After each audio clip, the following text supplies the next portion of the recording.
Hello everybody, how's it going? Hope you guys are having a wonderful, fantastic day. Today we'll be doing a patch 8 subclass analysis. We've done something like this where we did a little speculation on what we might be getting.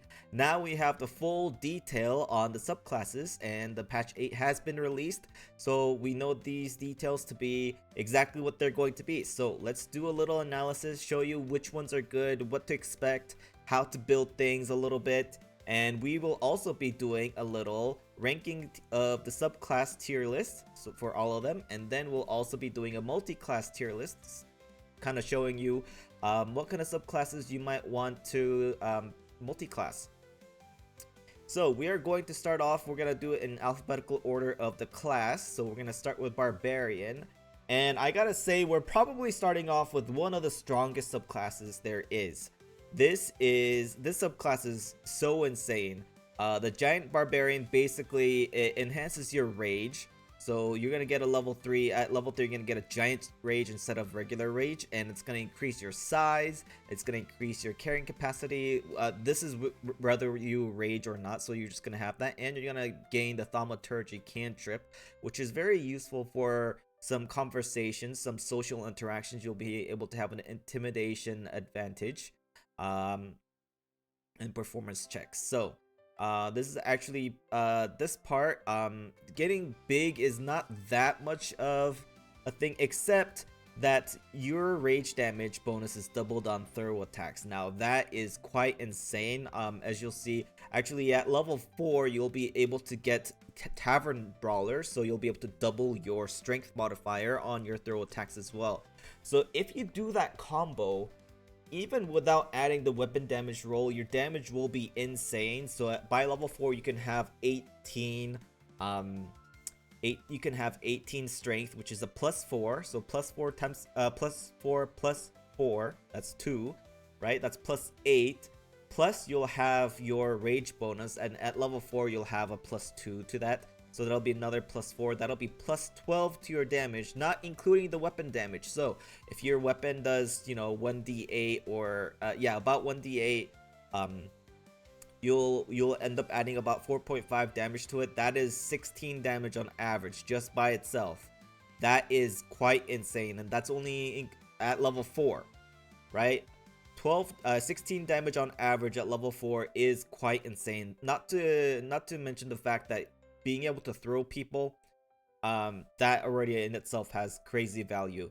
As people on my stream might have seen that, where if you can throw enemies, you can just end the encounter. You can just kill them. You don't have to do any damage to them. You can actually just straight up kill them, and it has value. Obviously you will lose some loot, but there are a lot of cases, lackeys and other enemies that you don't really want loot from.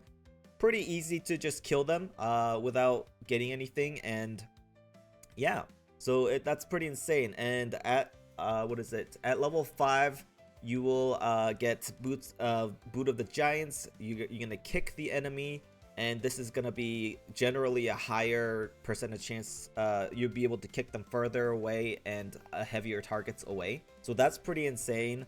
And until level 6 you're really gonna have to use the returning pike that the goblin is selling at the goblin camp, because otherwise you're gonna have to just carry a lot of ammo, a bunch of daggers, a bunch of anything that you want to throw, but you'll have to pick them up afterwards. But until then, really, the nice thing, the Path of the Giants Barbarian isn't all that strong compared to the Berserker Barbarian. I'd say they're about the same, but Berserker Barbarians actually, before level 5, can throw twice until the Giant Barbarian gets a bonus attack, and then it'll be 2 or 3 times, so the Giant Barbarian will have 2 throws, and then Berserkers will have 3.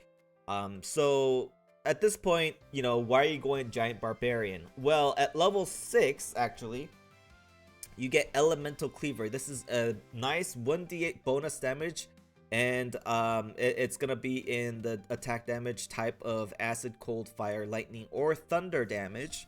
So that's nice by itself, but also any weapon that you're holding will gain the thrown property.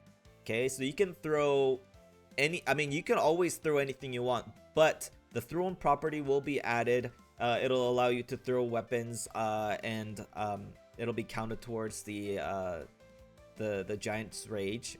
And the nice thing, if thrown, it will immediately reappear in your hand. This is the nicest feature, because now you can throw magical weapons, and you don't have to worry about retrieving them. You don't have to have a returning pike. You can throw a greatsword and it'll do like 2d8 damage, I believe.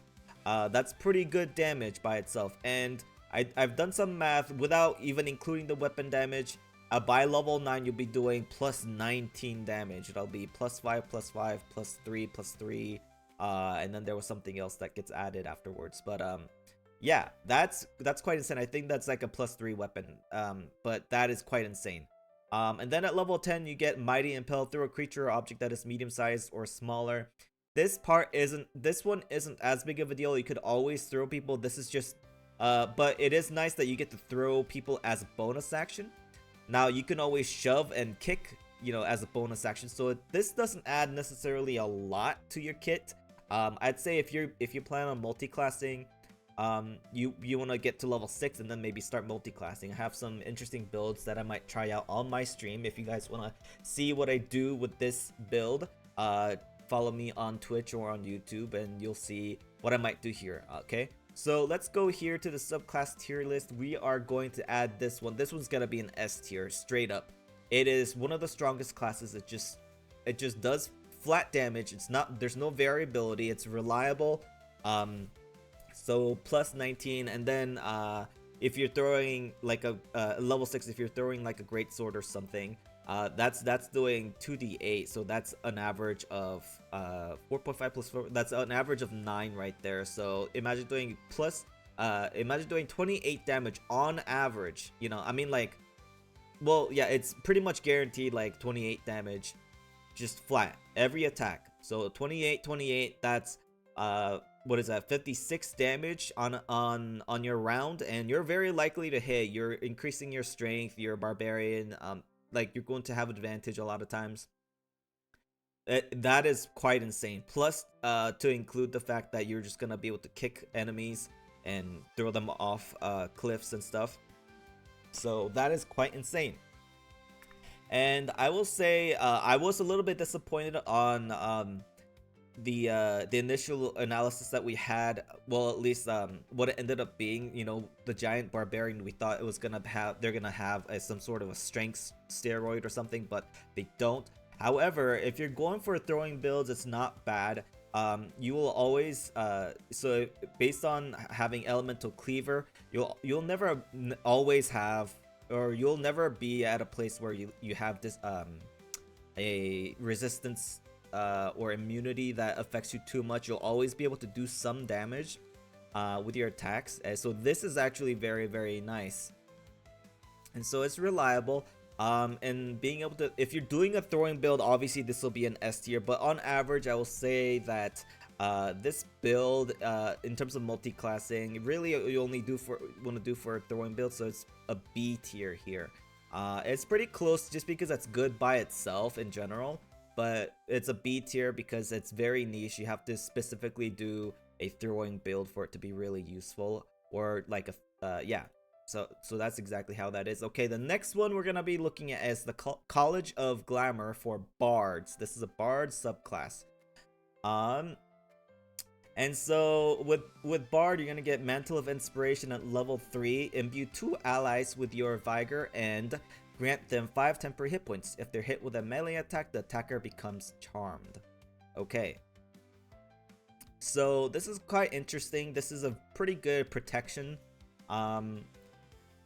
against melee attackers. This is automatic charm. It doesn't say they get there's a save or anything. It's just they get charmed, and so that immediately ends. So at level, at early levels, at level 3, when they're only having one attack, this is not as useful. They will still get their attack off. Actually, I don't know if it says for how long they get charmed for. Let's see if they actually says anything. Charmed 1 turn. Okay, so 1 turn is not all that great. At early on, they will get their attack off, and then the next round they'll be able to attack you again. However, starting at level 5, when they would get 2 attacks, the first attack would maybe hit, you know, but then they will be charmed, so they won't get their second attack off or the rest of their turn. So that's actually very, very useful. Okay, and then at level 6, you get Mantle of Majesty. It's a bonus action, and it doesn't cost you an inspiration, which is nice. It commands, so you can command creatures to flee, move closer, freeze, drop to the ground, or drop its weapon. So it's a command. Targets that are charmed automatically fail their saving throw.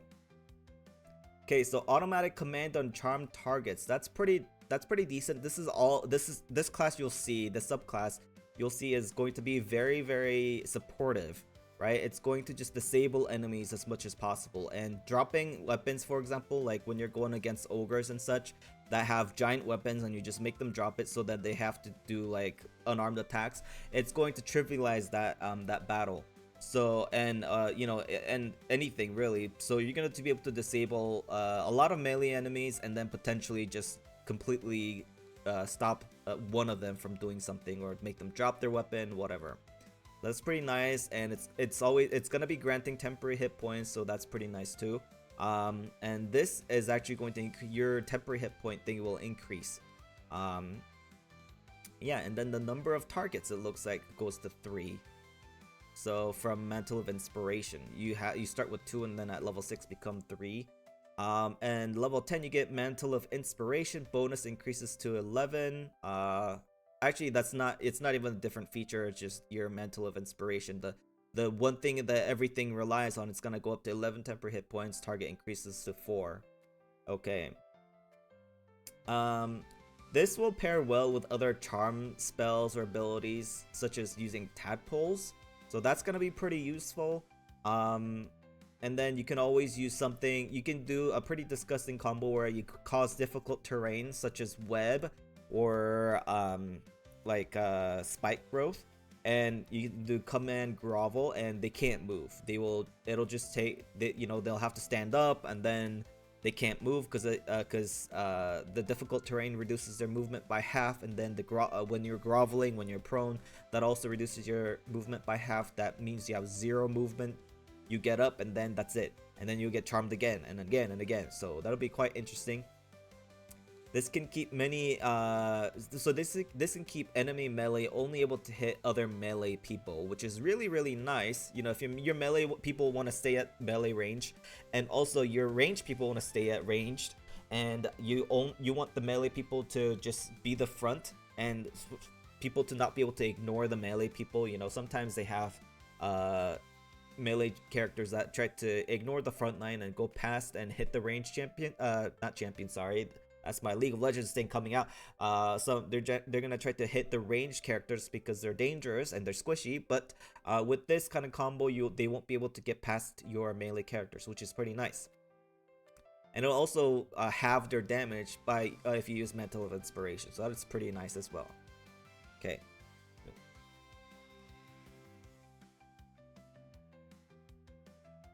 I'm gonna drink the water real quick. This is gonna be one take, so.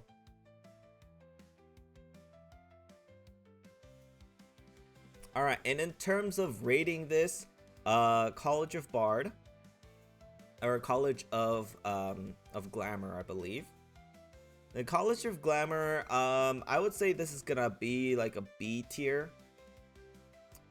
It's very good supportive wise, but and that's kind of what the Bard class excels at. But this doesn't really, and this gives kind of a decent bonus action support.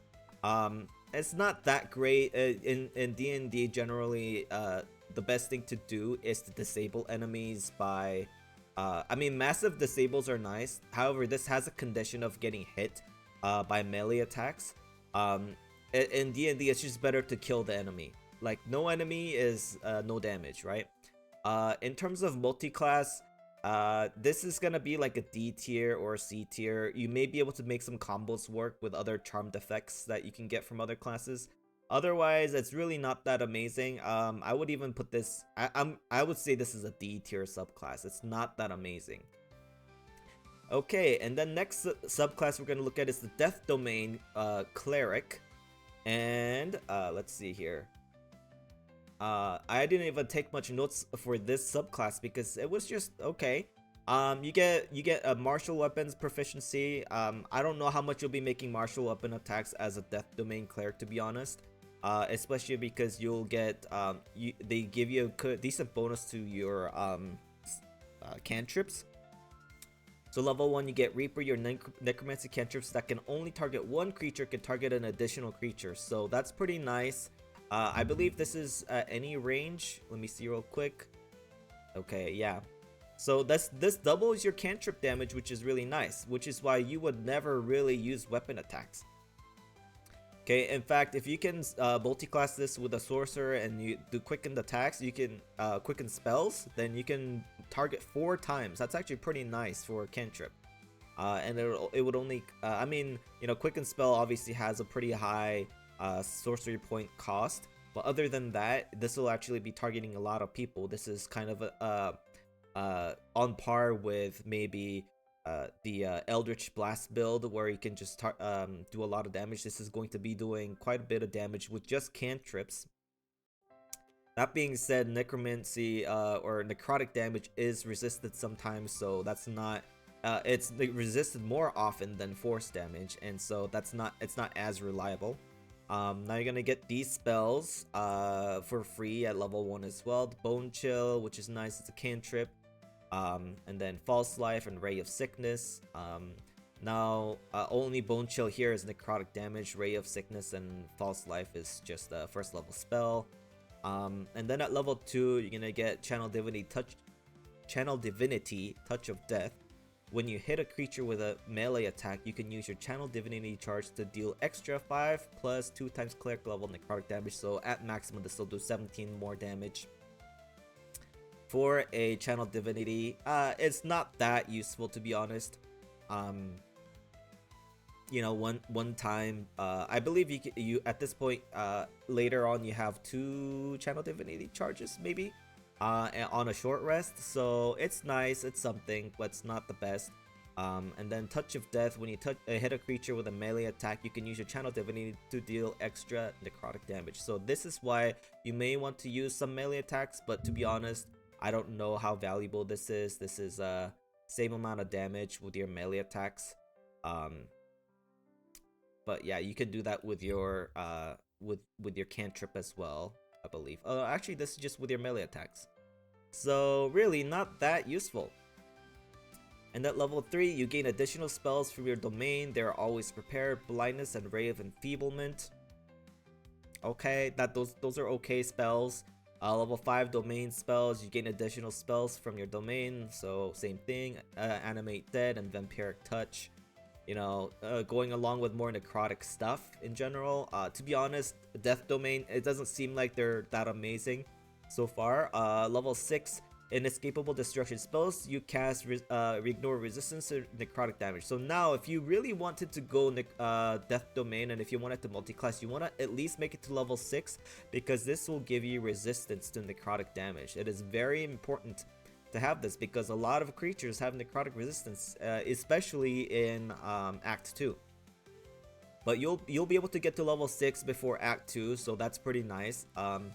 And you'll want this, especially if you're gonna be spamming Toll the Dead, which is a new cantrip that is coming out on this patch. Okay, in fact, I should probably show you guys some of the spells that are coming out. Give me 1 second, let me pull that up. I have... Okay, so here are some of all of the patch 8 stuff that are coming out, but we want to look at the new spells. So Toll the Dead is one of the new spells that are coming out. That's pretty nice. Bursting Sinew as well, you might be using. That's available to clerics, but this is a necromancy cantrip, where it does 1d8 or 1d12. So this is the highest scaling cantrip there is in the game, as long as they have taken damage. So the first hit to them will do 1d8 if they're at full health, but then it'll start doing 1d12, and it scales as normal. At level 10 it'll be doing 3d12. Now you'll be doing this damage to 2 targets, so that'll be 6d12 in total. That's pretty nice for a cantrip, to be honest. And and it's gonna ignore resistance and everything, so that's pretty cool. I don't know if that means if it ignores immunity. I don't think it does, but yeah, so you can get this as Cleric, Warlock, or Wizard. So pretty nice spell that's coming out. It's going to be especially useful for the Death Cleric. Level 7, you get some additional spells that are prepared. Death Ward is kind of nice, but it's already available to Cleric, so that's okay. So is Blight. Level 8, Divine Strike Necrotic. Once per turn, deal 1d8 Necrotic in addition to your weapon's damage when you make a melee attack. So this is what makes this added on to Channel Divinity Touch of Death. Makes it a little bit more worth it to melee attack maybe once. This is once per turn, but then this Channel Divinity thing is not once per turn. It's once. It costs a Channel Divinity charge. So it's going to be okay, you know, if you wanted to, if you figure it out, you know, if you do some sort of, if you use some sort of feat or use some sort of other feature that gives you a melee attack, using this would be nice. But honestly, this is not as good as just using, at this point, I believe next level, at level 9 is when your, Toll the Dead would get upgraded. Now 3d12 on average is what, 3 times 6.5, so that's about 18 something damage like that. So you know, it's pretty comparable damage, but then with the cantrip you'll be able to hit an additional target. So this would only really be nice if you can figure out how to do it using a bonus action, or you can quicken your cantrip for your bonus action, use this as a main attack, you know, things like that.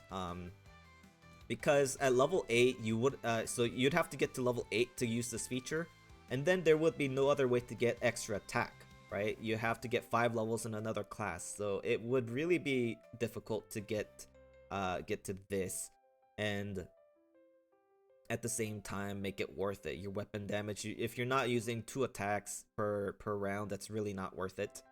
Yeah, and then level 9 you get some Cloud Kill and Contagion, I believe both available to clerics already. Let's see actually here if it's available. Yeah, it's already available to clerics. It's not that useful. It's something you could have already learned. So Death Domain clerics don't really get super useful features. You get a bunch of spells that you can already learn, and so the nicest thing about Death Domain clerics is at level, what is it? At level 1 and at level 6, where you get to double your necrotic cantrip damage, or not damage, but you know, target, and then ignore resistance. So okay, and so in that way, you know, we're gonna be so the Death Cleric here, we're gonna be looking at this is like a C or a D tier for cleric. You know, we'll put it at C tier just for cantrip, just because it'll actually make their cantrips really nice in terms of not using any resources. So in terms of multi-class, I don't really see a lot of good combos right off the bat. There may be some stuff, but in general it's not gonna be all that amazing. There could be a niche multi-class, but in general it won't do much. Okay, next thing on the list is Circle of the Stars, a subclass for druids. Now this subclass, initially I thought, oh, it's okay, you know, but then I actually ended up seeing that there could be a lot of decent combinations, so it'll be interesting. The class by itself is not particularly strong, I feel like. So at level 2, when you gain the subclass, you get guidance, which free guidance is always nice. But then again, you know, you could always have guidance if you have like Shadowheart in your party or something. But if you're doing a solo run, I don't know. I mean, druids can learn guidance, I believe, normally. Let's actually check that right now. Druids can learn it, so yeah, you don't have to. You can get a different cantrip. That's nice, but other than that, it's just okay. It is a ribbon feature, and then at level 2 you get Starry Form. This is now the biggest thing, for Circle of the Stars Druid. Everything else after this point isn't really gonna be that much useful.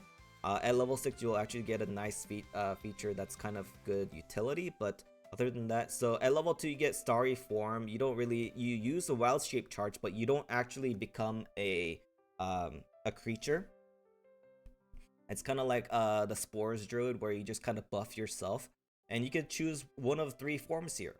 The first one's gonna be the Archer, and so as a bonus action, you'll be able to cast Luminous Arrow. It just does some it'll do some radiant damage.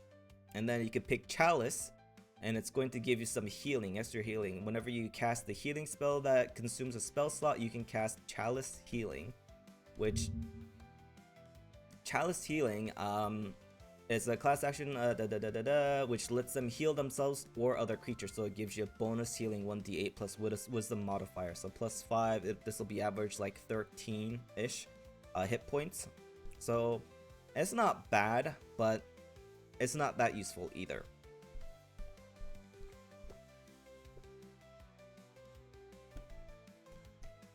And as you see, this will get upgraded at level 10 to 2d8 hit points. And then the last form that I think actually could be useful is the Dragon Starry form. When you make a saving throw to maintain concentration on a spell, okay, it's gonna buff your concentration. A roll result of 9 or lower is considered a 10, so you cannot get lower than a 10. It's a 10 or higher. As a bonus action while in Starry form, you can cast Dazzling Breath. Okay, so Dazzling Breath is just a bonus action attack that does radiant damage as well.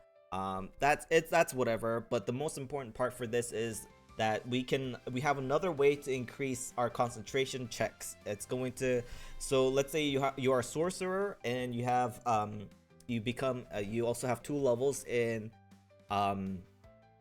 Circle of the Stars. You'll actually be able to have a plus 6 from, let me see, actually proficiency goes to plus 6 or plus 4. Plus 4, that's right. You'll have a plus 4 to your concentration checks, plus 5 from Constitution, right? If you have 20, for example, and then you can't get lower than a 10, so that'll be a 19 on the minimum, right? That means you so based on the way the concentration checks work, right, is whenever you take damage, it's either half the damage or 10 is the saving throw that you have to make, whichever is highest. So if someone does 28 damage to you in a single attack, you will always be saving if you have this. So that's actually pretty useful. You can do this in the beginning of the day and just stay dragon form. I believe this is for until long rest, right? It doesn't go away. You just have this form. You'll always have concentration like buff. That's actually really, really nice. So as you can tell, this will be a really good 2-level dip for a lot of spellcasters. In fact, if you don't have a lot of features later on in the levels that you really want from that spellcasting class, I would say take 2 levels of this. Right, take 1 level of sorcerer, respec and put 1 level sorcerer early, and then do your main class, and then 2 levels of this, and you'll basically never fail your concentration saving throw unless they use a spell or something that breaks concentration, or shoot an arrow that does that. Okay, let's go through the rest of the class here. At level 5, you gain additional star map, so that's another charge. It's whatever. Oh, actually, Star Map charge actually uses the free Guiding Bolt. That's actually part of the level 2 feature. You gain additional spells if you're these are so Guiding Bolt and Star Map Guiding Bolt is always prepared. You get a free cast of it, I believe, as well. At level 6, you get Cosmic Omen. Whenever you long rest, you consult the stars. The Omen grants the ability to increase or decrease. So you get a wheel or a woe. Attack rolls and saving throws increase your allies' ability checks. So if you get wheel, you get to add like 1d6, I believe, to all of your party's rolls. Or if you get woe, all of your enemies get 1d6 minus. It's useful. It's like Bless, but a little bit better. I don't know, it's not that useful. And you only get 3 to 4 uses as well, I believe. Cosmic Omen charge. And it gets replenished by a long rest. And it's not reliable as well. You have to it's determined once every time after long rest. And you don't get to change it, so you know it's not reliable as a multi-class like way to get bonus hits or anything like that. And at level 9, you get bonuses to whatever you already have. Same thing at level 10. The sorry forms are improved. The healing becomes 2d8 instead. The dragon gains ability to hover and fly, which would normally be nice, but there is a redundancy. Normally at this point you already have the illithid power to fly if you wanted. Mechanically speaking, you know, not everyone might want to do that. However, in terms of mechanics, if you want a certain bonus, yes, you can already hover, you can already fly. You can't hover, but you can already fly, which, you know, that's just as useful to just be able to fly. So the other thing is that your movement, I believe, increases. Yeah, your movement speed also increases a little bit for the dragon form, but other than that, it's really not all that useful. Get a little bit of damage buff maybe. So in terms of rating this, the subclass by itself, I would say is like a B tier. It's not all that amazing, but it's a druid subclass. It grants you nice bonuses, things like that. Not particularly amazing. It's a great supportive subclass, just like the College of Glamor Bard. However, in terms of multi-classing, I would put this an A or S tier. Actually, it's actually quite amazing to get a couple levels in this subclass, especially if you're a spellcaster. So I'm gonna put that on the S tier, which is quite amazing. I would not have thought that this subclass would be an S tier dip, but it is really amazing for just 2 levels. Okay, now next thing we have Arcane Archer. So this also gives you a free casting of guidance, right? This is a fighter subclass, by the way. It's for archery, right? If you wanted to do some magical arrow stuff. However, I would say you can live this fantasy some other way. Maybe, I don't know, ranger or something. It just seems like the subclass in general isn't all that amazing. So free learning, obviously free learning of guidance is pretty nice. True strike is useless, and light is just depends, I guess. You get 4 arcane arrow charges. But it gives you some AoE options for arrow users. Now, people are gonna think that this is nice, and it does add a decent amount of damage, but not super amazing, because you only get 4 arrows. So this is on a short rest, but you know, you can use this all up in two rounds. You know, you get your attack and your and your extra attack. You know, that's it. You know, you're gonna have a little bit of added burst, but you know, because it's going to be up to 46. That's it, right? And the damage doesn't really get much better for other arrows. This is just additional 2d6, right? So there's a bunch of different arrow, magical arrow option, arcane arrows. I don't remember if I wrote down anything. Okay, so it would be one thing that would be good potentially is to use hand crossbows. If this allows any arrows to be buffed, it seems like it doesn't say anything about just using longbows, which I believe in D&D it does. But here it seems like you can use hand crossbows, which means you can actually get 3 attacks. So in that way, this could be pretty nice.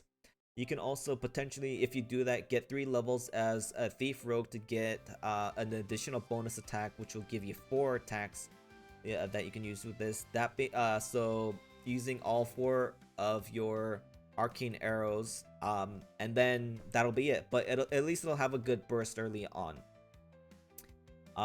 Curving shot. Out of all of these, though, curving shot. If at level 7 would be kind of useful. When you miss with any magical range attack, use a bonus action to attack the next closest target with the same attack, so you can at least make it kind of useful. And magic arrow making it so that you have it's magicals to overcome resistances, so that's always pretty nice. But other than that, this subclass doesn't seem to do too much. It gives you additional arrows as you level up, But like I said, if you can make 4 attacks on round 1, and then you have 2 attacks left over, it's not that useful, you know.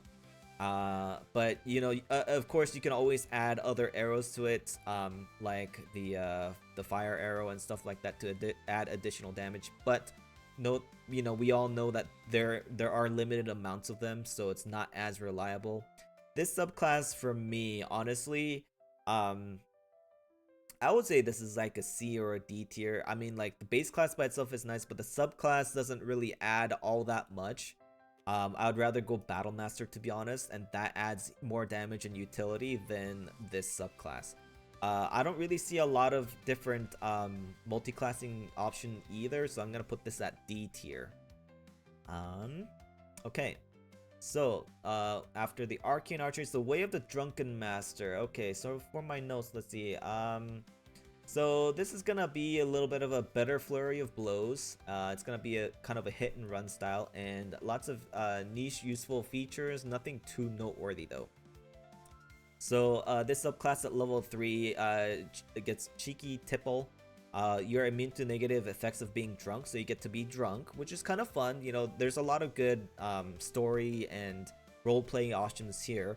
Once per day, when you drink alcohol, you gain half of your key points. That is now useful for monks. However, monks seem to have more ways to regain key points now, so, in Baldur's Gate 3 compared to D&D, so it's not too bad. Proficiency in performance, that's not bad. You know, you can draw some attention. And then Drunken Technique, punch twice in quick succession and grant yourself an additional movement speed and benefits of disengage. So you can attack as a bonus action using Drunken Technique. This is just a better version of Flurry of Blows. You attack, gain movement speed, and disengage, and then you move away. So as a monk, as a Way of Drunken Master monk, you are never really the front line. Of course, now monks never really are true front lines, but especially now, you're just gonna be a hit and run. You're not gonna be front line. You're just gonna hit and then disengage, hit and disengage. At level 4, hit a creature with your bare fist and possibly get them drunk. So you can use Intoxicating Strike to attack them.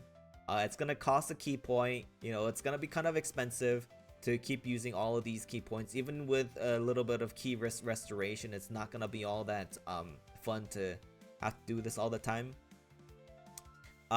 So you can get them drunk though, which the drunk feature makes them have disadvantage on dexterity and charisma checks, right? So, you know, that's something, but it's not gonna help in combat all that much.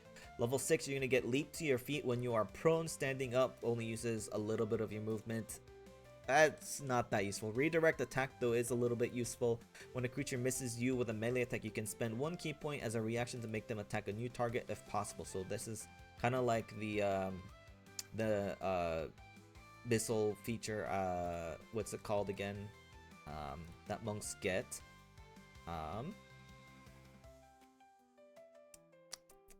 Deflect missile feature, except with the melee attacks. So, you know, that's kind of cool. That's something. It's a weaponizable reaction attack is not bad. But in the end, it's not much. They have to miss you. They have to, you know, there's a lot of ifs here. And at level 7, Life of the Party, every time Intoxicating Strike hits, the monk gains Life of the Party, gain +1 armor class, and plus Wisdom modifier bonus attack rolls against drunk targets. So pretty nice buff, which increases, yeah, okay. This effect can stack, so that's pretty interesting. So you can get people to, you can get a bunch of people drunk, and then get, you know, I don't know, +5, +6 armor class. That being said, since you're not the main front line, having the extra armor class isn't going to be super useful. But this is going to add a little bit to your damage, so that's always nice. The Sobering Realization, hit a drunk target and sober them up, dealing psychic damage. Now, this psychic damage isn't all that much psychic damage. I believe it's just 2d8. And it does cost a key point to do so. So, you know, if you know you're gonna finish them off, you know, that's where you might want to do it. But other than that, the bonus of having Life of the Party is a little bit nicer, the extra armor class. And so the monk also loses Life of the Party for that target. And then Drunkard's Luck, when you make an ability check, attack roll, saving throw, and have disadvantage on the roll, you can spend 2 key points to negate the disadvantage. That's nice, you know, pretty late. 11 level for a level 11 feature, that's not that amazing. So With a Drunken Master, this is gonna be at a C tier, honestly. Everything just costs too much.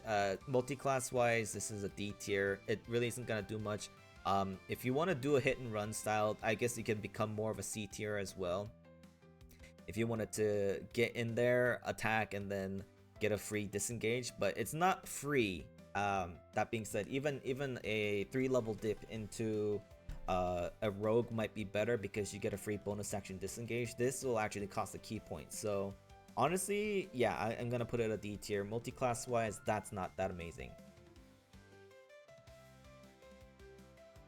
Okay, so the next one on the list is Oath of the Crown. This is a very amazing subclass. Let me look at my notes here real quick. Okay, yeah, so this will go along the way. There's gonna be this. So at level 1, right away, you're gonna get your subclass feature, Oath of the Crown Tenets. This is just things about you know, law, loyalty, whatever, the oath that you uphold. Righteous clarity though, targets yourself or an ally, additionally grant the target proficiency bonus to their attack rolls. So this is like bonus, but a little bit more reliable actually, I believe. It's plus proficiency, so it starts at 2, which already is just slightly below the average for bless, but then it goes up to plus 4. So that's really nice actually. It doesn't require concentration or anything like that, so I would cast this at the beginning of important combats. You'll only get to use it once per long rest, I believe, anyway. Okay, and then at level 3 you get Champion Challenge.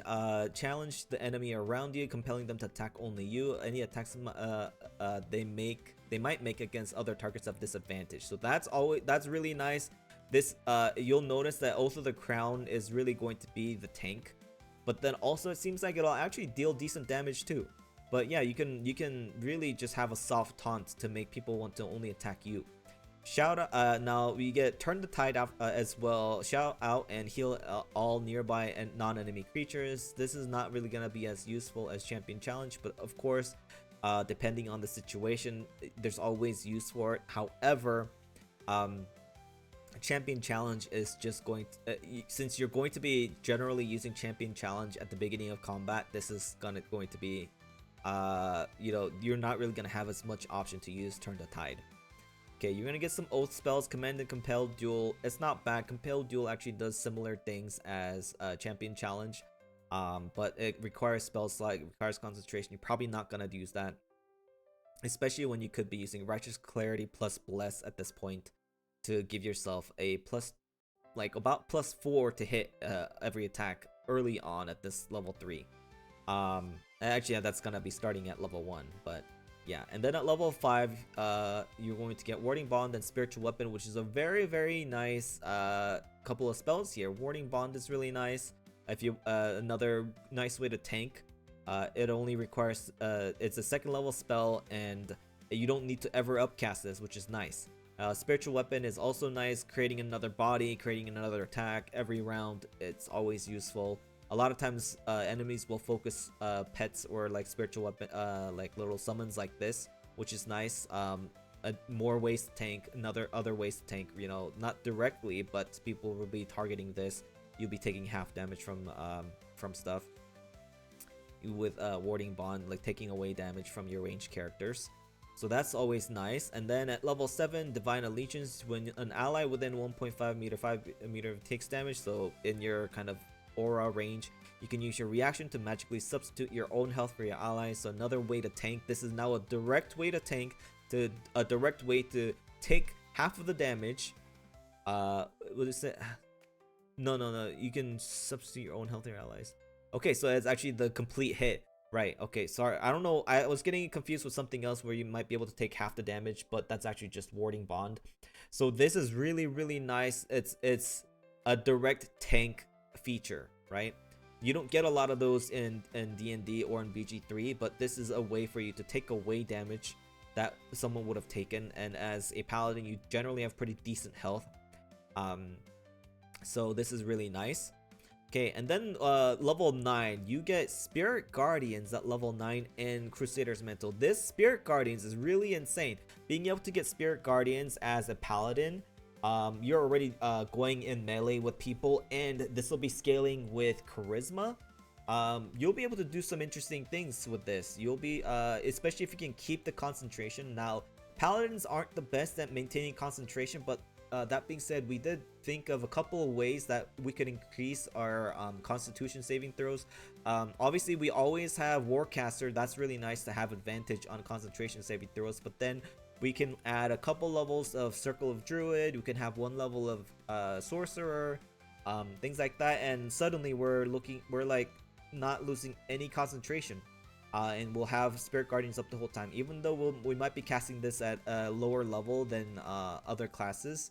Always having this up, always having a reliable damage, reducing their movement speed. Yeah, this subclass is really amazing. There's some amazing things that could happen here. So Oath of the Crown Paladin, we're gonna end up putting at S tier. Even though they're not the best at damage, they're actually really good at tanking. And potentially actually doing a lot of damage and causing disruptions. And there's gonna be some good some good multi-class options. I would actually end up putting this at an A tier for multi-class. It might end up being the main class, really, like 9 levels of this and 3 levels of something else to make the Spirit Guardians do more damage and stay up for longer. That might actually end up being really, really good. So yeah, and then let's look at Swarmkeeper. Swarmkeeper isn't going to be all that amazing. It's gonna give you a reliant use of Hunter's Mark. So at level 3, Praise Scent, your swarm deals additional damage to creatures marked by Hunter's Mark, and then it's gonna trigger Hunter's Mark. You get to choose bees, jellyfishes, and moths that do different things, so piercing, lightning, or psychic damage, and has some additional effects like the jellyfish causing shock or the moths potentially causing blind. Now, it may not blind them. These are all checks that they can pass, so it's not super reliable. The teleport could be nice here a little bit, but obviously Rangers, I believe they get Misty Step anyway down the line, so it's kind of interesting. You get some decent spells like Mage Hand, Fairy Fire, Web. At level 7, you you can get some Riding Tide cast things, so it can let you fly. That's right. At this point, also, like I said before, flying is kind of redundant.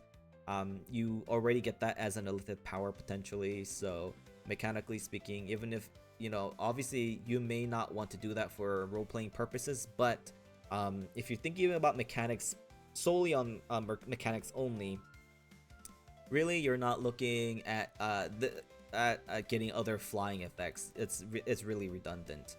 And the flying speed of 30 feet, yeah, that's about normal. Okay. And then at level 9, you get Gaseous Form, which could be nice when things get dangerous. And then at level 11, Mighty Swarm, your swarm stuff gets a little bit stronger. It's not that great. It increases the damage by 1d. As a level 11 feature, you know, it's not that useful. And this subclass, I love the bees, I love the swarms, I love the jellyfishes and the moths, but unfortunately, in terms of the subclass, I would have to put this at a D tier. And for subclassing, or not subclassing, multi-classing, I don't see any other really useful combinations to this. So this will actually end up being a D tier as well. Not that useful for multi-classing. Doesn't add much of the features that you would want. Okay, now we have Swashbuckler. Swashbucklers are interesting. This is kind of a good way for rogues to get easy sneak attacks and not having to rely on enemies or hiding. So this will be pretty interesting. At level 3, you get Fancy Footwork. If you make a melee attack against your target, the target can't make opportunity attacks against you for the rest of your turn. This is what makes the hit and run a little bit better than even the Drunken, the way of the Drunken Master Monk. This is already way more useful, right? And then, and this doesn't even say if you hit the enemy. It says if you make a melee attack. So if you even attempt attack, you can always disengage, which is nice. On top of that, at level 3, you get Rakish Audacity. You get +2 bonus initiative rolls. So it's not even based on charisma. You just get a straight up +2 bonus. It's like a mini is it alert feat that gives you +5? I forget. I forget the name. It's one of the A features. Features that start with the letter A. Anyway, this scales with your rogue level. So, you know, if you're not taking a lot of levels, it's not going to give you as much, but still it's pretty nice. I believe this is proficiency. Is this not proficiency? Well, yeah, this is kind of like with proficiency, except it's not. It has to be with rogue levels. But +2 early on already is really nice. You no longer need advantage to trigger sneak attack, as long as you're you're in melee range and you don't have disadvantage. That is really nice. You don't have to have an ally nearby. You can just cause sneak attack by yourself. So this is a very good solo like rogue build in a way, if you're not sneaking, if you're just actually attacking straight up. At level 4 you get a feature that you don't see in D&D. It's kind of interesting. You get a bonus action kind of attack, flick of the wrist for disarming, sand toss for blinding, and vicious mockery as a cantrip as a bonus action. So it's a little bit nice to add a little bit more, especially because rogues don't get a second attack at level 5. Early on, this is actually I mean, if you're attacking melee, likely you are going to already have a offhand weapon anyway, but this is an additional effect you can add on to it, so that's pretty nice. And then at level 9 you get panache, roll a persuasion check. So this is not all that useful. You can potentially charm people. Yeah, the level 9 feature is not that great.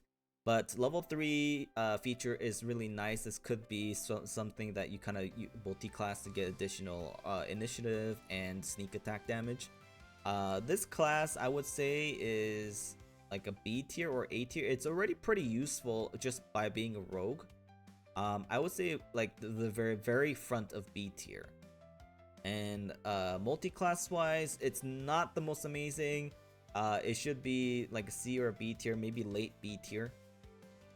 Right there, just because it gives you easy way to do sneak attacks without being a full monk, not full monk, full rogue really. Yeah, and then we have shadow magic.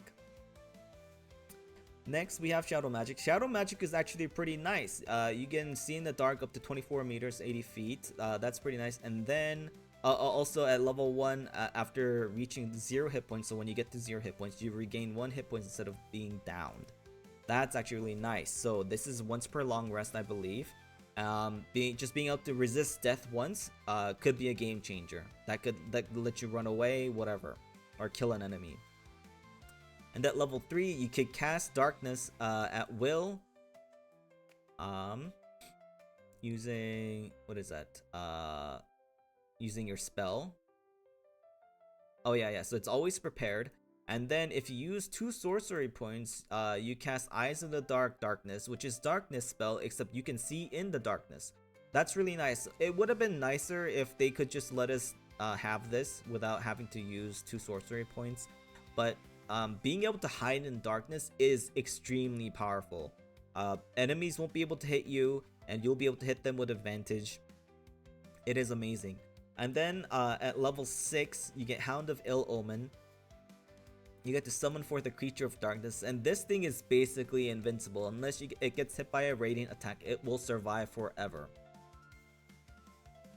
And one nice thing with this build, with the shadow magic, you can there's a couple of different ways to get vision in darkness, to be able to see in magical darkness. You can have a full party of magical darkness using magic darkness arrows and stuff like that, and just completely be stealth, just completely destroying everyone, and they have no idea what's going on. That's actually story wise, like this big party wise, this could be really fun to do.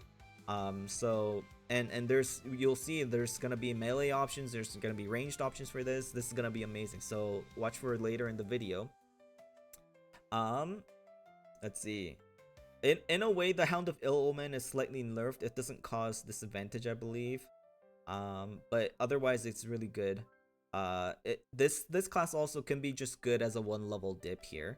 And then at level 11 you get Shadow Walk, teleport into the shadows. Next spell you cast that that turn will benefit from distant spell without costing any sorcery points. So this is a free teleport. For level 11 feature, it's okay. It actually gives you some interesting distant spell feature here, and it doesn't cost a spell slot to teleport. So you know, it's not bad. You already have Misty Step at this point, but Shadow Sorcerer we would put at A tier just because of death mitigation. That's really nice. The Hound of Ill Omen is also nice. And being able to see in the darkness is really nice. It's not as high as an S tier. This is probably an A tier multi-class, if not S tier. I would say I would put this at late S tier. Not as good as the Circle of Stars, but this is an S tier. We're gonna try to make as close to a bell curve as possible at the end. So this will probably end up being an A tier, but let's see. We'll keep looking real quick. Next we have the Hexblade. This is a Warlock subclass. And this is one of the really nice subclasses. In fact, I was using mods to get this because it's a pretty standard subclass in D&D. But now it's available without having to use mods. At level 1, you get Hex Warrior. You gain proficiency with medium armor, shields, and martial weapons. You gain Bind Hex Weapon, and which lets you use your Charisma modifier instead of Strength. So you can actually use Charisma to attack with melee attacks. That's actually really nice. You can use Bind Hex Weapon to turn that weapon into a Hex Weapon.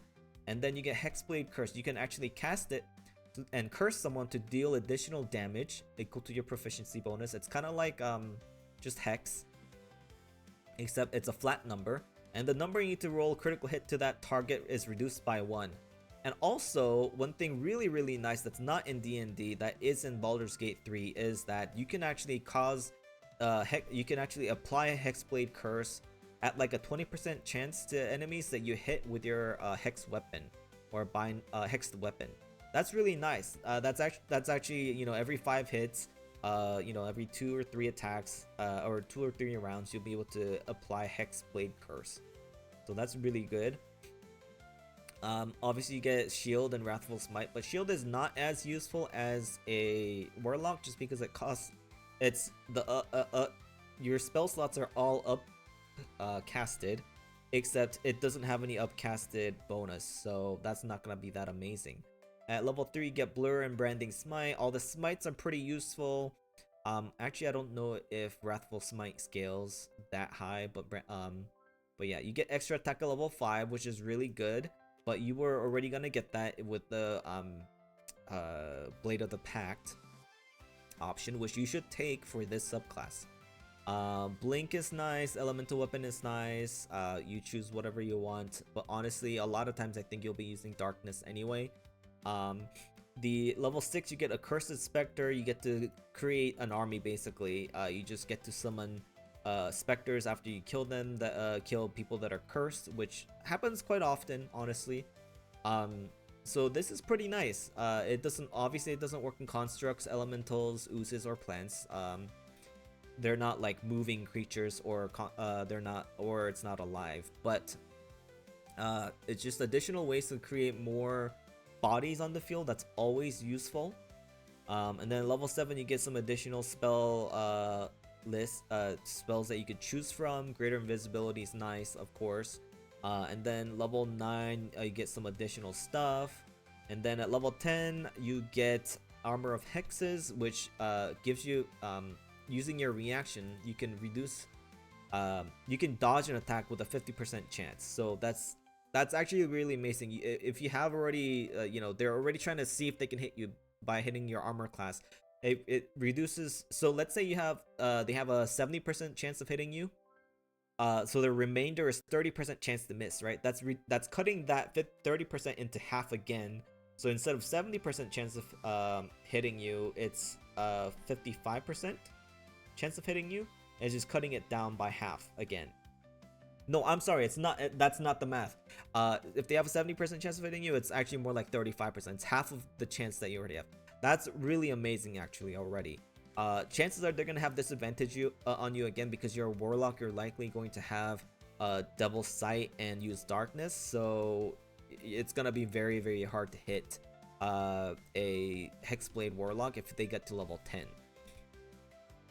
As a subclass, this is an S class, S tier subclass by itself. Even if you're not just dipping it, it's so amazing.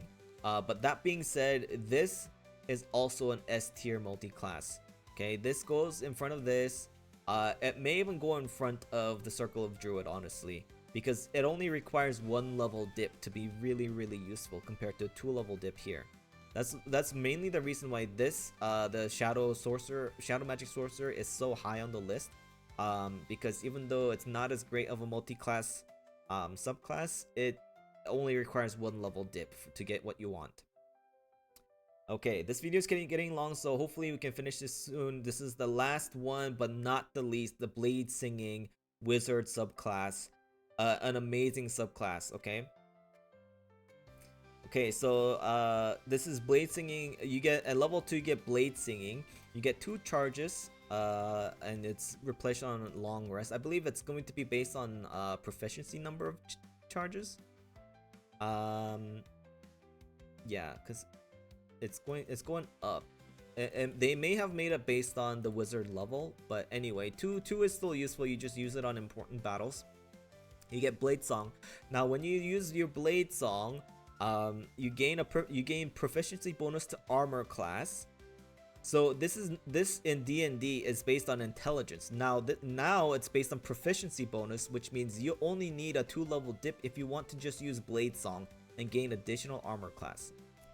This will be very useful for spellcasters for multiple reasons. You'll actually see some other stuff here. And so you're gonna gain, and your movement speed is increased by 10 feet. That's always nice for a melee character. You also gain advantage on acrobatics and plus proficiency bonus to constitution saving throws. So it's no longer based on intelligence. This is really nice. So you can get +4 to your constitution saving throws again. So if you have proficiency already on it, like you're a sorcerer, and then you get this is +8 by itself, and then +5, you know, and then if you have 2 levels. So there is an insane way to increase your concentration checks. If you have 1 level in sorcerer, if you have 2 levels in Bladesinging, if you have 2 levels in Circle of the Druid, and then you also have the feature, the Warcaster feature, you have advantage on constitution saving throws. You have +4, +4, +5 with constitution, so that is 8 + 5 is 13. +13 to your constitution saving throws. That is insane. And also, if you can't roll lower than a 10 if you have 2 levels in Circle of Druid, so that makes it a +23. That means you have to take at least 46 damage in 1 attack to potentially lose concentration. That is insane. That being said, that is a 5 level investment to do this. But if you really don't need any other features, you know, because most classes get really nice spells by level 5, it's really nice to just have this, just 2 levels. You know, so this, I would say, like, this is really amazing. And then you get training in Warsong. You get proficiency in light armor and in the proficiency skill or performance skill. So this is also pretty nice. A lot of spellcasters don't get armor proficiency, so being able to wear light armor if you want. Of course, you can always cast mage armor, but mage armor doesn't have any additional bonuses that other magical light armors might have. So with this and shield, spellcasters are really eating good. And then you also get to gain proficiency with one of these things that you might not have if you wanted to use them. And level 5, the one thing about Bladesinging Wizard is their extra attack is 1 level behind, but you can also so they get just regular extra attack, but you can also use, I don't know why it doesn't say it here. Normally you can cast a cantrip as well. I don't know if this is just misinformation or they just haven't included it, but comparing it with the spell that we got, the Booming Blade, this can be used with Hexblades. Honestly, anyone that can use extra attack that gets this, it's really nice. But using this or Shadow Blade with Hexblades or Bladesinging Wizards, now there's gonna be melee casters, or rather gishes that can use these things really well, without having to be without having to dip any in Paladin, although I would suggest dipping 2 levels into Paladin for any of these melee gish builds. Yeah, so that's actually really amazing. So this subclass, Bladesinging, is really good. I would put this is another S tier subclass. Yeah, so this is another S tier subclass. They added a lot of amazing subclasses, and then multi-class tier list, I'm actually gonna put this at an A tier, a little bit ahead of the Paladin. So there you have it. I don't even think I should use a bell curve and turn this into like a bell curve thing. This is the list in order. I would say these 4 subclasses are just straight amazing, but all of them generally are pretty good. I would say just these 4 subclasses, you know, of course play whatever you want, but these 4 subclasses, Death Domain, the Way of the Drunken Master, Arcane Archer, and Swarmkeeper, not that amazing damage wise, but you know, do what you enjoy. If you wanted some ideas on how to multi-class these things, or if you just wanted to know which ones are good to multi-class, how am I gonna get things, you know, use Hexblades if you want to do a charisma based attack melee build with just 1 level dip. You know, Paladins and Hexblades are super amazing. You can just use charisma to do all your attacks and such. If you want good concentration checks and stuff, getting a couple levels in Circle of Druid, Circle of Stars, and then Bladesinging as well, really nice. Of course, 1 level dip into Sorcerer is nice, but also this subclass that can give you death mitigation is really nice. So hopefully everyone, I hope you guys got a good idea of what everything is like. Sorry it's such a long video, but there's a lot of subclasses to go over. Hopefully I'll put some chapter markings in there, but yeah, those are all the new subclasses from patch 8, and hopefully it was helpful. Hope you guys have a great rest of the day, and we'll see you guys next time for another video. Bye bye.